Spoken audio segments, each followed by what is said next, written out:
علی بھائی آج کی نشست کا آخری سوال. جی جی. اکثر اوقات تبلیغی جماعت والے بھائیوں کی جانب سے ایک حدیث شریف بیان کی جاتی ہے کہ نبی کریم صلی اللہ علیہ وآلہ وسلم نے ارشاد فرمایا، اے میرے صحابہ، تم اس دور میں ہو کہ اگر دین کے 10 حصوں میں سے ایک حصہ بھی چھوڑ دو تو تم ہلاک ہو جاؤ گے. لیکن بعد میں ایک زمانہ ایسا بھی آئے گا کہ اس وقت جو کوئی بھی 10 میں سے صرف ایک حصہ دین اسلام پر عمل کرے گا تو وہ نجات پائے گا. کیا یہ حدیث صحیح ہے؟ دیکھیں جی، اس حدیث کی صحت کے اوپر اختلاف ہے، لیکن یہ اپنے تھیم کے اعتبار سے یہ بات بالکل ٹھیک ہے. پرفتن دور کے اندر جب کوئی ڈیٹم لیول کا دین بھی پریکٹس کر لے گا وہ بچ جائے گا. ٹھیک ہے، یہ حدیث نہ بھی ہوتی نا، اس کے بغیر بھی ہم یہ کہنے کو تیار ہیں کہ آج کل کے جو لوگ ہیں ان کو تھوڑے سے عمل کے اوپر بہت زیادہ اجر مل جائے گا، کیونکہ انہیں بینیفٹ آف ڈاؤٹ ملے گا، کیونکہ پیغمبر کی صحبت نہیں ملی.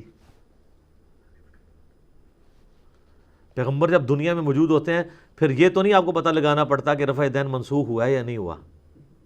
یہاں تو پوری زندگی اس کے اوپر لڑائیاں ہوتی ہیں، لوگ اپنی اولادوں کو آگ کر دیتے ہیں، گھروں سے باہر نکال دیتے ہیں رفع دین کرنے کے اوپر. لاکھ ان کو دکھائیں کہ بخاری مسلم میں لکھا ہے، نہیں ماننے کے لیے تیار ہوتے.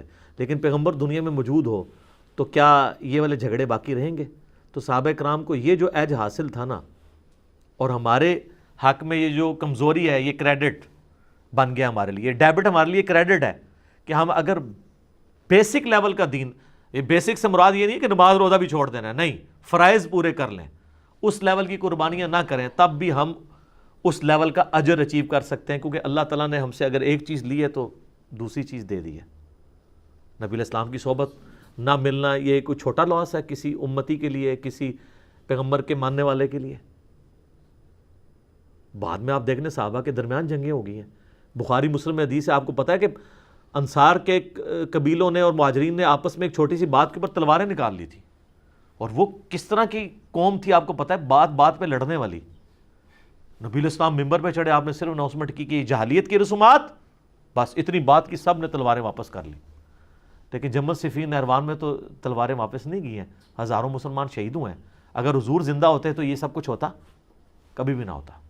یہ ایک بینیفٹ ہوتا ہے، اور وہ آپ کو بینیفٹ ملتا ہے، وہ آپ سے کوئی نہیں چھین سکتا. سر صحیح مسلم میں حدیث ہے، مجھ سے سب سے زیادہ محبت کرنے والے لوگ وہ ہیں جو میرے بعد آئیں گے، اور وہ خواہش کریں گے کہ ان سے ان کی بیوی، بچے، اولاد اور ساری دولت لے لی جائے، ایک جھلک ہمیں نبی علیہ السلام کی نصیب ہو جائے.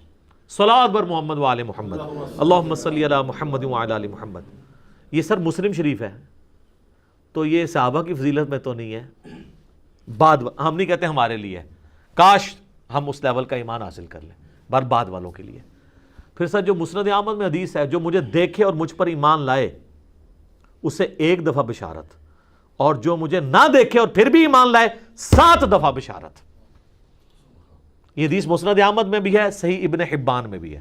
بعض لوگ اس صحت کے اوپر اختلاف کرتے ہیں، شیخ زبیر صاحب، لیکن انہوں نے بھی جب مشکات میں یہ حدیث آتی ہے، یہ حدیث آتی مشکات میں آخری چیپٹر ہے اس امت کے ثواب کے بیان میں، وہ چیپٹر بھی ایک بار ذرا پڑھ کے دیکھ لیں.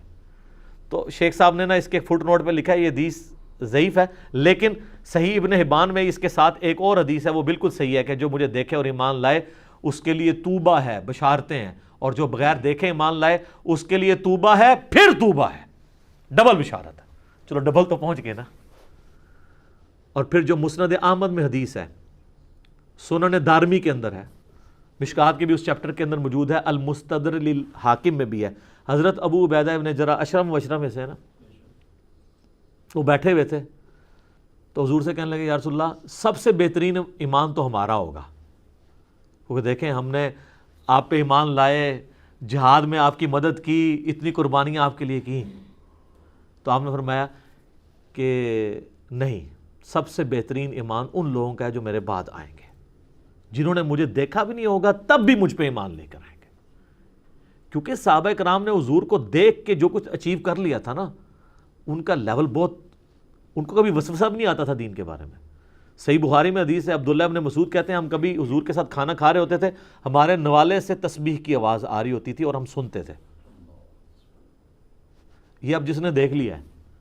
جابر بن عبداللہ کہتے ہیں صحیح مسلم میں کہ میں ایک سفر میں تھا، حضور کے ساتھ تھا، تو آپ نے رفع حاجت کے لیے جانا تھا. آپ نے فرمایا کہ جابر وہ جو 2 درخت ہیں نا ان کو جا کے کہو کہ نبی علیہ السلام کہہ رہے ہیں آپس میں مل جاؤ، پردہ بناؤ میرے لیے. جناب حضرت جابر کہتے ہیں میں نے درختوں کو کہا تو وہ اپنی جڑوں سمیت چلتے ہوئے یوں جڑ گئے. حضور نے پیچھے رفع حاجت کیا اور اس کے بعد آپ نے پیشاب, کہتے ہیں میں نے پیچھے سے لوٹا پکڑایا, آپ واپس آئے, آپ نے یوں اشارہ کیا واپس. سر یہ منظر جس بندے نے دیکھ لیا, یہ مسلم شریف ہے, یہ کہانی شریف نہیں ہے, اس کے ایمان میں کہیں پہ کوئی متزلزل ہو سکتا ہے وہ کبھی؟ بخاری مسلم میں حدیث ہے 1500 صحابہ نے یہ منظر دیکھا ہے کہ پانی نہیں تھا تو نبی علیہ السلام کے سامنے ایک پیالہ لایا گیا, آپ نے مبارک انگلیاں اس میں رکھی تو پانی کے چشمے جاری ہوئے. صحابہ کہتے ہیں 1500 صحابہ نے پیا, گھوڑوں کو پلایا, مشکیزوں میں بھی سٹور کر لیا, تب بھی بچ گیا. اور جابر عبداللہ کہتے ہیں واللہ یہ 1500 ہوتے, ہم 1,00,000 بھی ہوتے, وہ پانی زیادہ تھا. سر موسیٰ علیہ السلام کے عصا سے تو پتھر سے پانی نکلا تھا, یہ چھوٹا معجزہ ہے, پتھر سے تو پانی نکل آتا ہے. کوئی کہہ سکتا ہے جناب وہ پتھر ہٹانے سے نیچے سے چشمہ ہی نکل آیا ہے, انگلی میں سے کوئی پانی نکال کے بتائے تو یہ جناب معجزہ. اب جن صحابہ نے یہ معجزات دیکھے ہوئے تھے حضور کے, بخاری مسلم میں حدیث ہے چاند 2 ٹکڑے ہوتے ہوئے دیکھا. آپ علیہ السلام نے, صحیح بخاری میں آتا ہے, ایک صحابی کی پنڈلی ٹوٹ گئی, ہاتھ پھیرا, وہ کہتے ہیں مجھے یاد بھی نہیں ہے. سر یہ اس پنڈلی کے جڑنے کا کیورنگ پیریڈ جو ہے وہ 8 سے 10 ہفتے ہے, اور اس کے بعد احتیاط تو سال ہر سال چلتی ہے. وہ کہتے ہیں مجھے یوں لگا ابھی ٹوٹی ہی نہیں تھی. بخاری مسلم میں حدیث ہے, آپ نے فرمایا کون ہے کہ اپنی چادر پھیلائے, تو پھر وہ جو کچھ بھی مجھ سے سنے کبھی نہ بھولے. حضرت ابو ہریرہ کہتے ہیں میں نے سب سے پہلے اپنی چادر بچھا دی, آپ نے یوں ہوا میں کیا, میری چادر میں رکھا, کہا اس کو سینے سے لگا لے. کہتے ہیں اس کے بعد میں کوئی حدیث نہیں بولا, سب زیادہ حدیثیں روایت کی. سر یہ بخاری مسلم میں درجنوں معجزات ہیں. آپ مشکات میں معجزات والا چیپٹر نکالیں, جن لوگوں نے یہ سب کچھ دیکھ لیا تھا نا, ان کے لیے پھر کوئی چیز باقی نہیں رہی تھی. ہمیں اللہ تعالیٰ نے بینیفٹ اس اعتبار سے دیا کہ ہم بعد میں آنے والے لوگ ہیں, کمپنسیشن ہوگی. اور یہ کمپنسیشن نبی علیہ السلام کے مبارک دور میں بھی اس اعتبار سے تھی. صحیح بخاری اور مسلم دونوں میں حدیث ہے کہ جو قرآن کا ماہر ہے نا, وہ معزز فرشتوں کے ساتھ ہے, یعنی فرشتے اس کی صحبت کے لیے آتے ہیں. اور جو قرآن کا ماہر نہیں ہے, اٹک اٹک کر قرآن پڑھتا ہے, اس کے لیے 2 اجر ہے. یعنی حافظ قرآن سے زیادہ اجر اس کے لیے جسے قرآن پڑھنے میں تردد ہے. یہی بات میں نے ایک دفعہ کر دی تھی تو مولویوں نے کلپ بنا دیا, یہ کہہ رہا ہے جی صحابہ سے زیادہ اجر ملے گا. میں نے کہہ دیا تھا کہ آپ کتنے خوش نصیب ہیں کہ آپ کے پاس مصحف ہے, صحابہ کے پاس تو مصحف نہیں ہوا کرتے تھے. حضرت عثمان نے بھی چند ایک نسخے, کیونکہ وہ زبانی یاد کرتے تھے. میں نے کہا آپ دیکھیں قرآن جب دیکھ کے پڑھتے ہیں تو آپ قرآن چھونے کا ثواب, قرآن کو دیکھنے کا ثواب اور پڑھنے کا ثواب, 3 ثواب ایڈ ہوتے ہیں, جبکہ جو زبانی پڑھتے ہیں وہ ایک حصہ ہے. پھر میں نے ساتھ اس کے ساتھ ایک جملہ بولا تھا کہ اب اس کو آپ نے کمپیریزن نہیں کرانا شروع کر دینا کہ بھئی یہ اس نے کہہ دیا صحابہ سے زیادہ. یعنی میں اس اعتبار سے کہہ رہا تھا کہ اس زمانے میں یہ سب کچھ ہوتا تو آج اللہ نے آپ کو یہ فیسیلیٹیٹ کیا ہے. باقی ان کے مرتبے کو کون پہنچ سکتا ہے؟ ہمارا تو یہ کبھی دعویٰ نہیں ہے کہ ہم ان کے مرتبے کی بات کر رہے ہیں, ہم اس وقت ثواب کی بات کر رہے ہیں, مرتبے کی بات نہیں ہو رہی, اس ذہن میں رکھیے گا. حالانکہ حدیثیں تو حضرت ابو عبیدہ والی میں نے آپ کو سنا دی کہ نبی علیہ السلام نے کن کے ایمان کی تعریف کی ہے, بعد والوں کے. پھر وہ ہمیں اکثر وہ حدیث سناتے ہیں, وہ کہتے ہیں یہ حدیث آپ پڑھیں نا جی. بخاری مسلم میں حدیث ہے کہ نبی صلی اللہ علیہ وآلہ وسلم نے فرمایا میرے صحابہ کو گالی مت دو, تم میں سے کوئی اگر احد پہاڑ کے برابر سونا خیرات کر دے تو میرے صحابہ نے جو 1 مد گندم خیرات کی تھی, آج کا 600 گرام, ½ کلو, اس کو بھی نہیں, اس کے آدھے کو بھی, یعنی 1 پاؤ کو بھی نہیں پہنچے گا. یہ ہمیں سنا رہے ہیں. ہم سے زیادہ صحابہ کرام کی کون عزت کرنے والا ہے؟ آپ لوگ تو مرضی کے صحابہ کی عزت کرتے ہو نا. خلفائے راشدین کی بھی بات کرتے ہو تو 3 تک کرتے ہو, جب چوتھے کی باری آتی ہے تو کہتے ہو وہ ہم نے شیعہ کو دیے ہوئے ہیں. ٹھیک ہے, ہم 3 کا بھی دفاع کرتے ہیں, چوتھے کا بھی کرتے ہیں. چوتھے کا زیادہ اس لیے کرتے ہیں کہ چوتھے سے آپ دستبردار ہو گئے تھے, تو جو فالٹ والا ایریا ہوتا ہے نا اسی کو زیادہ ایڈریس کیا جاتا ہے. جیسا کہ وہ بخاری میں آتا ہے نا, ایک صحابی نے تیزی سے نماز پڑھی, نبی علیہ السلام کو سلام کیا, آپ نے کہا تو نے نماز پڑھی نہیں, دوبارہ پڑھ. پھر آپ نے پوری تعلیم اس کو سکھائی کہ اس طرح کھڑا ہو, یہ ہو, جو اس میں وہ کہتے ہیں دیکھیں جس میں رفع دہن تو سکھائے نہیں ہے, انہوں رفع دہن وڑ جاتا ہے بیچ. بھائی جو اس کی غلطیاں تھیں وہ اس کو آئیڈینٹیفائی کی کہ تو سکون سے نماز نہیں پڑھ رہا. تو جو چیز ہوتی ہے اس کو ہائی لائٹ کرنا ضروری ہوتا ہے. باقی یہ حدیث بھی سناتے ہیں, اگر آپ لوگ صحابہ کرام کے ساتھ اتنے مخلص ہوتے ہیں, یہ حدیث تو پوری سناتے ہیں آپ یہ حدیث بھی پوری نہیں سنا سکتے. میرا چیلنج ہے, یہ کوئی بھی حدیث پوری نہیں سنا سکتے. آیت مبالہ والی مجھے مبالغے کے چیلنج کیے، میں نے ان کو چیلنج کیا کہ مسلم شریف سے مبالغے والی جو حدیث ہے نا، وہ آپ ذرا وہ حدیث پوری پڑھ کے سنا دو. نہیں سنا سکتے. وہ لاہور کے ایک مولانا نے گلے پھاڑ پھاڑ کے میرے اوپر کیا تھا، اس میں میرا کلپ دیکھ لیں. اور میرا چیلنج ابھی تک باقی ہے، اس کے بعد وہ چیلنج پورا کر دیتے نا. جیسے ابو لہب کے بارے میں قرآن میں آیت نازل ہوئی کہ ابھی ایمان نہیں لائے گا، پکا دوست کی ہے، تو اس کے بعد بھی 10 سال ابو لہب زندہ رہا، تو ایمان لا کے تو قرآن کو جھوٹا کر سکتا تھا، نہیں، توفیق نہیں ہوئی. تو میں نے بہت بڑی بات کی ہے کہ یہ کبھی بھی آیت مبالغہ والی حدیث بیان مسلم شریف سے نہیں کر سکتے. اس میں تو آ جائے گا کہ سب و شتم ہوتا تھا حضرت علی کے اوپر، وہ کیسے کور کر سکتے ہیں؟ نہیں کر سکتے. یہاں پہ بھی نہیں. یہ سر پوری حدیث مسلم شریف میں 6488 پوری حدیث اس طرح ہے کہ عبد الرحمن بن عوف اور خالد بن ولید کا جھگڑا ہوا، تو عبد الرحمن بن عوف کو خالد بن ولید نے جذبات میں آ کے گالیاں دے دی. نبی الاسلام تک شکایت پہنچی تو آپ نے حضرت خالد بن ولید کو ڈانٹا اور کہا کہ تم میرے صحابہ کو برا مت کہو، اب تم لوگ عہد کے برابر بھی سونا خیرات کر دو نا. عبد الرحمن بن عوف نے جو اس زمانے میں اتنا سا گندم بھی خیرات کیا، تم اس کے برابر نہیں ہو سکتے، کیونکہ عبد الرحمن بن عوف نے مشکل وقت میں میرا ساتھ دیا ہوا ہے. اب تو گولڈن پیریڈ ہے.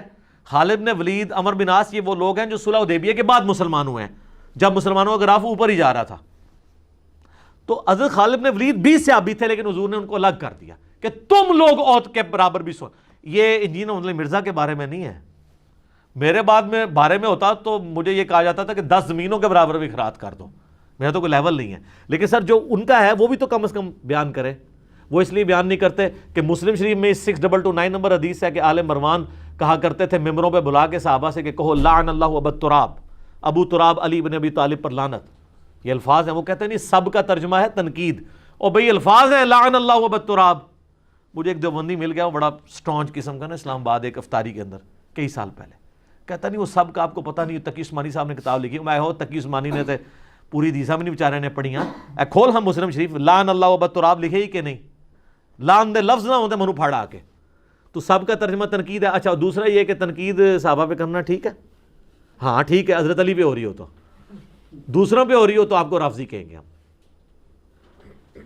صاحب کا ترجمہ وہ موجود ہے. تو یہ پوری حدیثیں بھی نہیں بیان کر سکتے. تو ان حدیثوں کے تحت جس طرح آج کے دور کے بندے کے اوپر صحابہ کا احترام لازمی ہے نا، اس زمانے میں بھی لازمی تھا. آج اگر کوئی صحابہ کو گالی دیتا ہے نا، اس سے بڑا مجرم وہ ہے جو اس زمانے میں دے، اتنا مبارک زمانے میں صحبت کر کے بھی نبی الاسلام کی. کیونکہ بخاری مسلم میں حدیث ہے میری بیٹی فاطمہ بھی چوری کرے اس کے بھی ہاتھ کٹیں گے. 2 رولز نہیں ہوں گے، ایک ہی رول ہوگا. تو وہ لوگ کلپ بنانا شروع کر دیتے ہیں، چھوٹی چھوٹی باتیں نقل کر کے، جو وہ اس کو صحابہ سے بغض ہے، اس نے کہہ دیا کہ صحابہ سے زیادہ اجر ملے گا. تو یہ جو میں حدیثیں اتنی ساری پیش کی ہیں، یہ تو نبی الاسلام خود فرما رہے ہیں کہ اے ابو عبیدہ، تم سے بہتر ایمان ان لوگوں کا ہوگا جو بعد میں آئیں گے. تو کیا نبی الاسلام کے دل میں بغض تھا؟ ان لوگوں نے حدیثیں نہیں پڑھی ہوئی ہیں. ہر ایک چیز کو اس کے کانٹیکسٹ میں دیکھنا چاہیے. تو باقی تبلیغی جماعت والے جو یہ بات کرتے ہیں نا، اس حدیث کی صحت درست نہ بھی ہو تب بھی یہ اپنی تھیم میں درست ہے کہ بعد والے لوگ تھوڑی سی محنت کر کے زیادہ اجر و ثواب کما سکتے ہیں.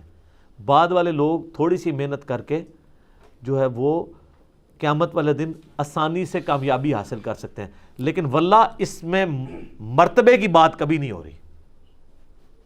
مرتبے تو ہم اس زمانے میں نہیں ڈیفائن کر سکتے. بخاری مسلم میں حدیث ہے میری امت میں 70,000 لوگ بغیر حساب و کتاب کے جنت میں جائیں گے. حضرت اکاشا کھڑے ہوئے، یا رسول اللہ دعا کرے میں ان میں ہوں. آپ فرمایا تم میں ہو. ایک اور صحابی کھڑا، آپ فرمایا اکاشا بازی لے گیا. حضور کے زمانے میں بھی بغیر حساب و کتاب والے لوگ سارے نہیں تھے.